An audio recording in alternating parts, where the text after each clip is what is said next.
Welcome. I'm executive coach and leadership psychology expert Phyllis Reagin. I'm a former studio exec turned high impact coach. I coach creatives, executives, and athletes who are trying to improve their confidence and their influence so they can have the impact that they desire.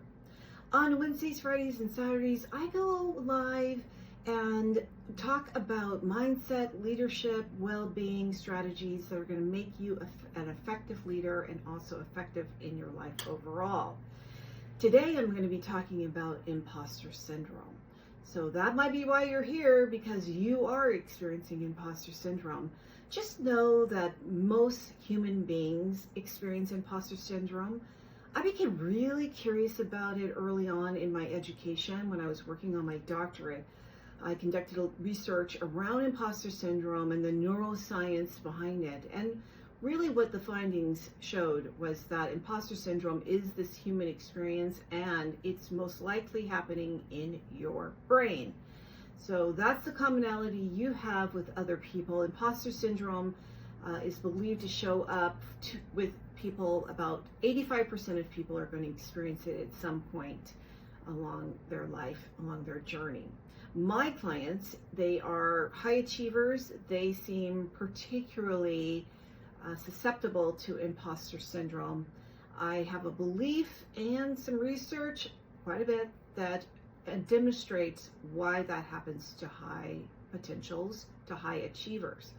And really in the brain, and I'm going to be discussing this in an upcoming book I'm writing about the neuroscience of imposter syndrome. What's happening in the brain is the identity that you have about who you are as a leader, as who you are as a professional, a creative, an athlete, is not who you are right now. It's a past narrative, so it's a belief system, and it's a narrative, and it's how you have now created your identity. It's from the past. And there's a gap between what you were in the past and who you are now that needs attention. That gulf, that gap needs to be closed. You need to create a true new identity. So that requires coaching often and a lot of focused work to make this happen for you. It's not just willing it, and it's not just saying, motivational thoughts, although those can be helpful. That's a part of it. Reframing your thinking is definitely going to be the powerful tool for you that I'm going to be talking about. But let's talk about really, first of all, how it's showing up for you. And then we're going to talk about what's going to be important for you in order to get past your imposter syndrome or to lessen it. Often people think about imposter syndrome from one lens. And it's interesting, my clients will come in and they know they're dealing with something that's blocking them, that's making them feel smaller, dimmer, not really showing up for themselves the way they want to, maybe not advocating for themselves for their career, or when they're pitching something, they're not really, describing who they are with confidence and conviction and clarity the way that they want to. So they know something's in the way. They think of imposter syndrome one way, so they don't believe that that's what they are experiencing. Also, I notice my male clients don't think about imposter syndrome for whatever reason. They may just think that they're having a confidence challenge, a confidence blip in this one situation, right? So it's important to understand, what is imposter syndrome and how does it show up?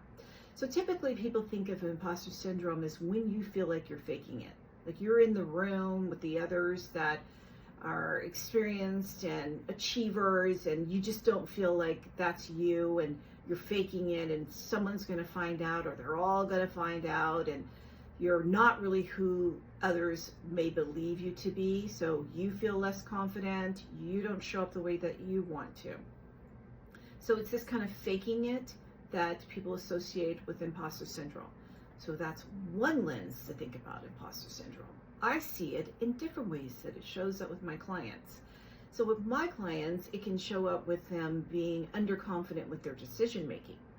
When we start to peel that back and they say, oh, I really want to work on, making stronger, faster decisions, when we pull it back often, yes, there may be some strategies that are needed at the leadership level that's going to be really helpful to them. But let's start first about what's going on with your thinking. What are you thinking about your decisions? And when they look deeply at it, It's imposter syndrome. It's them thinking they're not the one to make the decisions. They can't make good decisions, that others will look at their decisions and think that there's something wrong with them. So there's this disconnection to them, to who they are, their identity, that's not really true, first of all. It's not connecting in a way that's going to be helpful to them. That's imposter syndrome showing up in their decision making. Another way you can experience it is when you're locked in a comparison spiral. I have a YouTube video about that, by the way. I think from a week or two ago, I talked about comparison spiraling and what's going on in the brain and how you can help yourself. Comparison spiraling happens with imposter syndrome.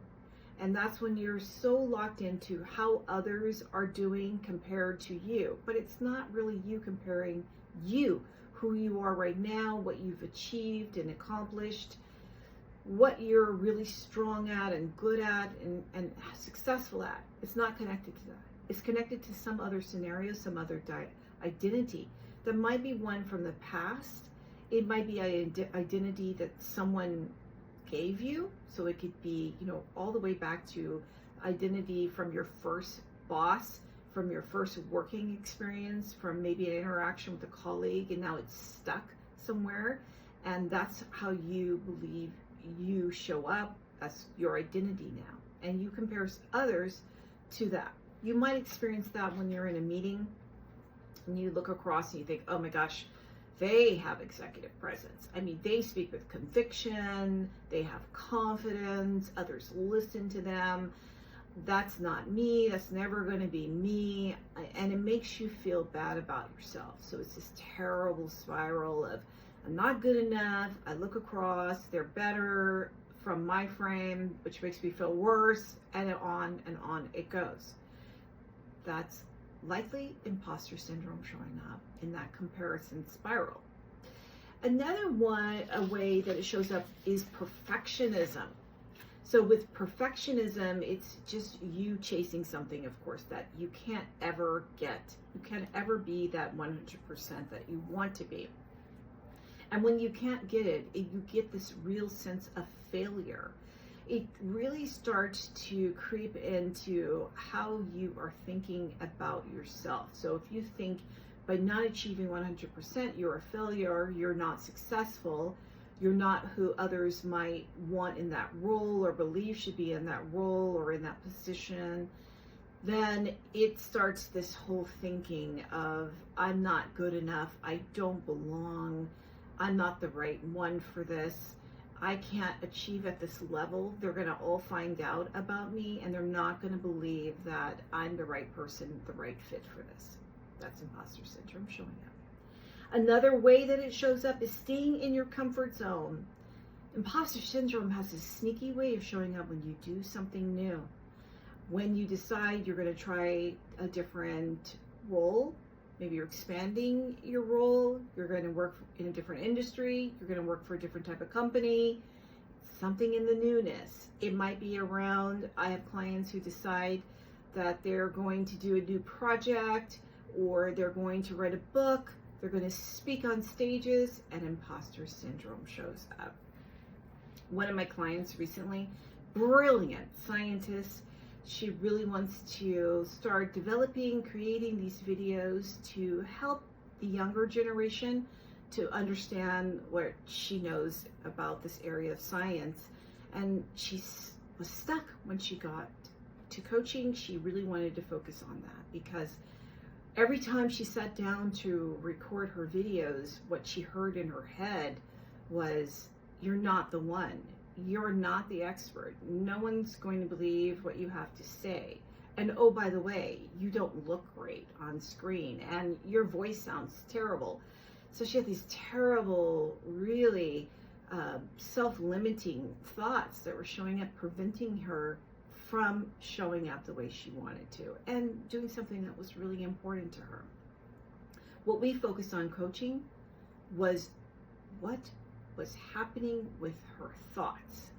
She was definitely stuck in this spiral of just not feeling comfortable with getting out of her comfort zone, and how it was going to turn around and the imposter syndrome was going to not be there for her so she could overcome it, was to really focus on what she was saying to herself.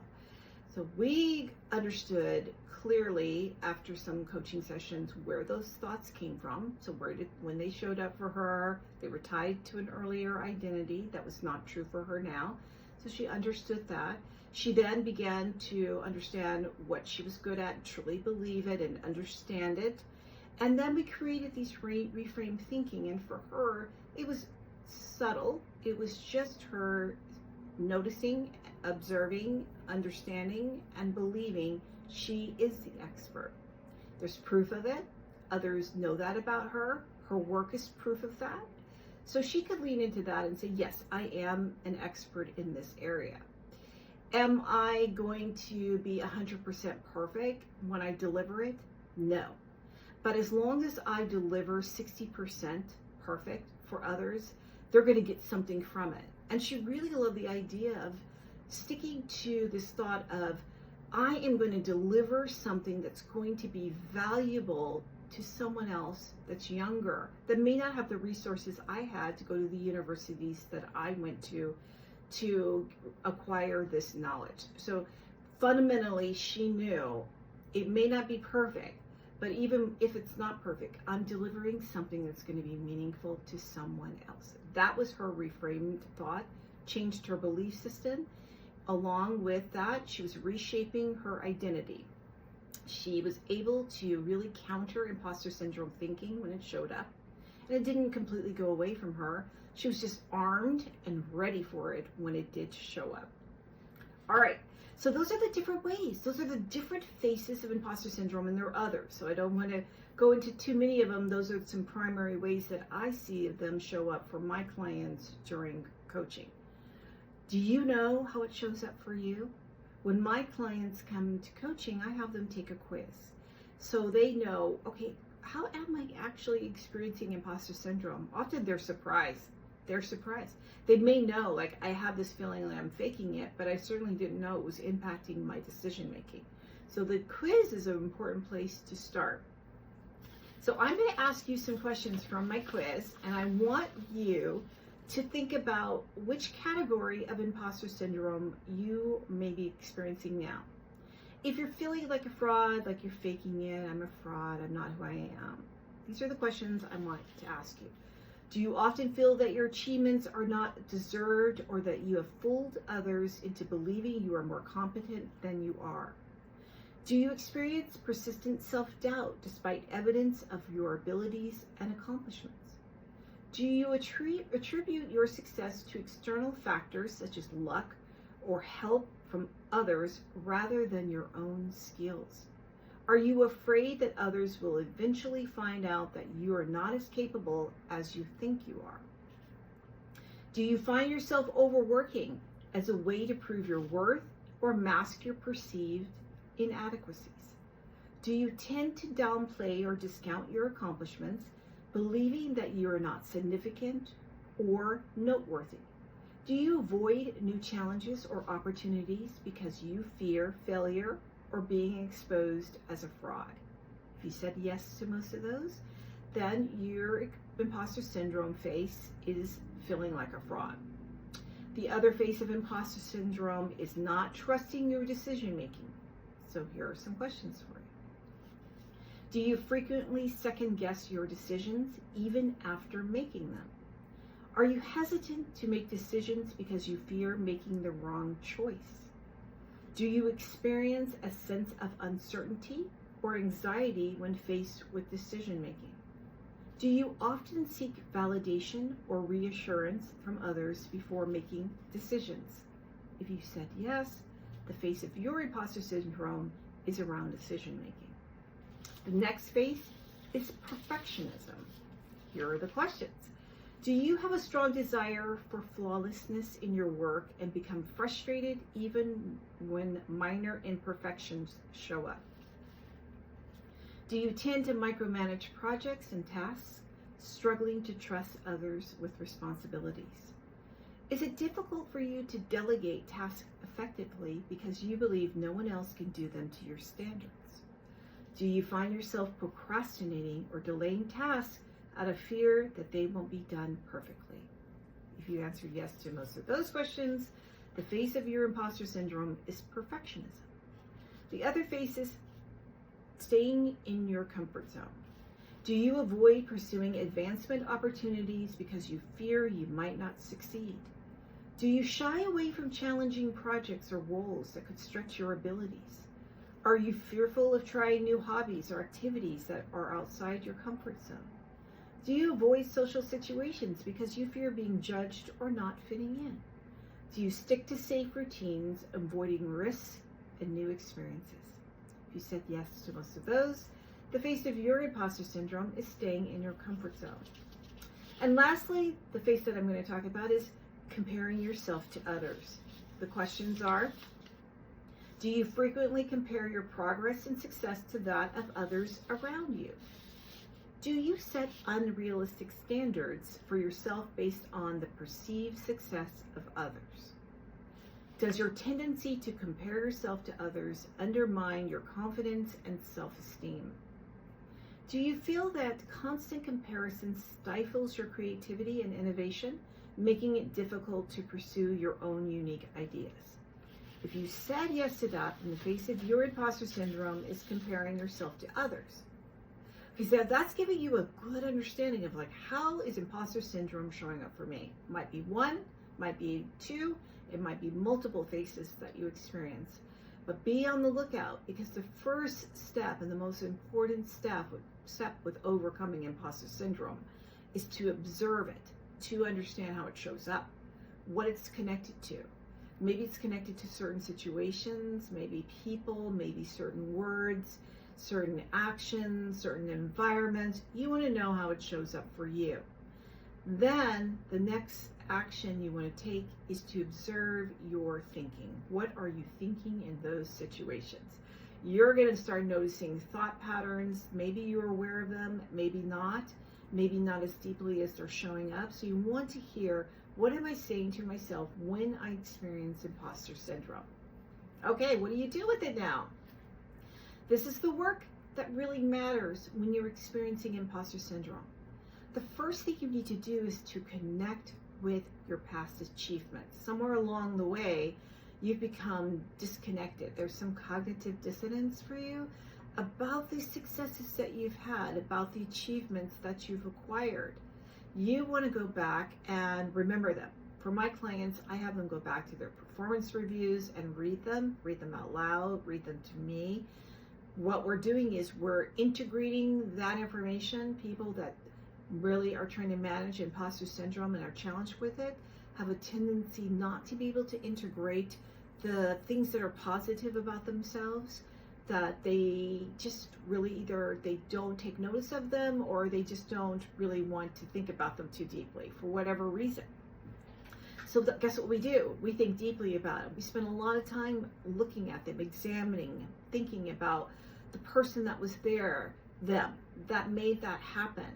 Because imposter syndrome will tell you it's luck, it's not due to you. We're going to really dig into who you are, how you made it happen, for you to create that identity of this is who I am now, and this is what I've accomplished along the way that's made me who I am now, that's made me the expert, that's made me the excellent actor that I am, the winning athlete that I am.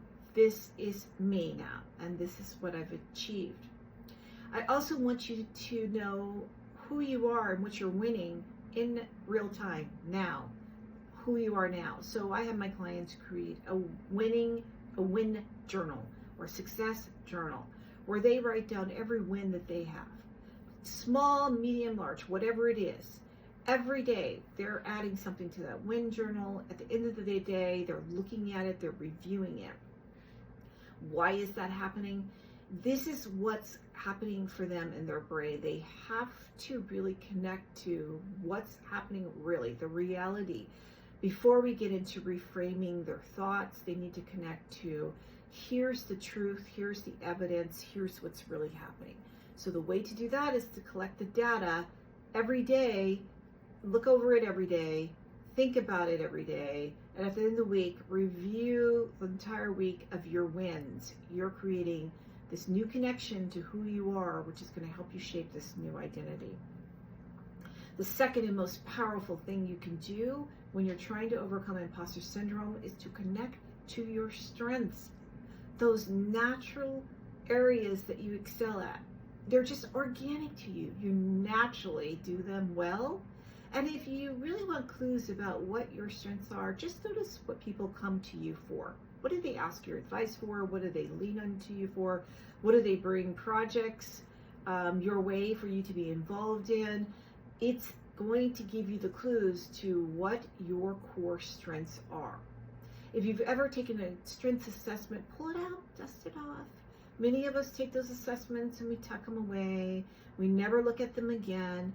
We're not integrating them into the identity of who we are now. This is the work we do in the coaching that I do with my clients with imposter syndrome. You're going to get really comfortable, really cozy with those strengths. You're going to be able to name them, know the domains of them, know the subdomains of them, know how they show up, when they show up, who you're around when they show up. Because you're creating these new neural pathways in your brain that's connecting to, this is who I am. This is what I'm about. This is how I show up in the world. This is my identity. You're going to have a new identity in this, the identity of who you are right now. And it's shaped from knowing your strengths.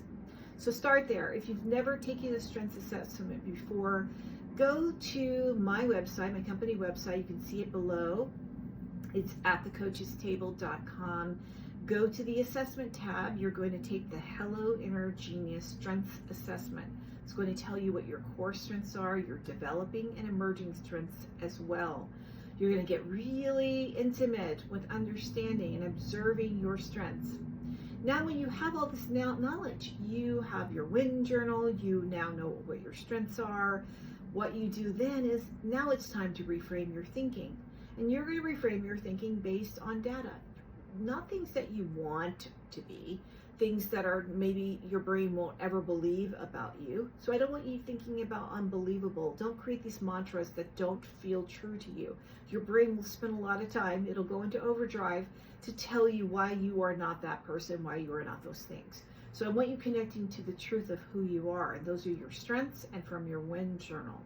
So we create then your reframed thoughts of, this is who I am, this is what I'm about, this is the value that I bring, this is why people should listen to me, this is why what I'm saying is important, this is why I need to advocate for myself, this is why when I look across and compare myself, I know I'm a unique individual who has something important to contribute in this moment.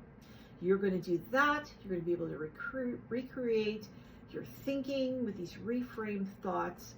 Now you're reshaping your identity.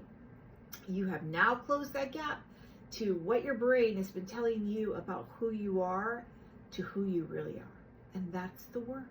That's what you do if you really want to overcome imposter syndrome. For my clients, they see tremendous results when they focus on how they're experiencing imposter syndrome, the faces of it, and then when they notice what they do well, what they're winning at, successful at, and then deeply understanding their strengths.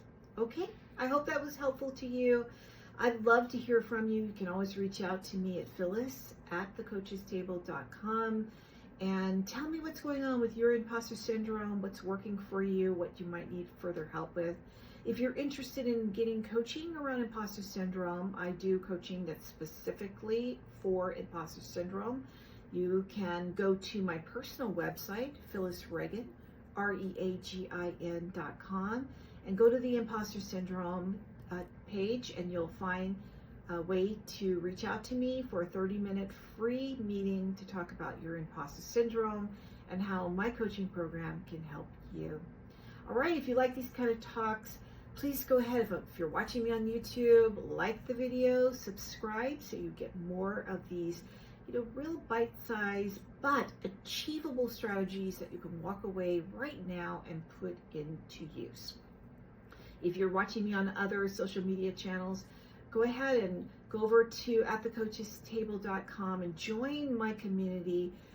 where you are going to not only get videos, but you're going to get articles and emails that support you as you grow and develop in these important areas of confidence and self-esteem and showing up as the leader that you want to be, or the professional, the athlete, or the actor that you want to be.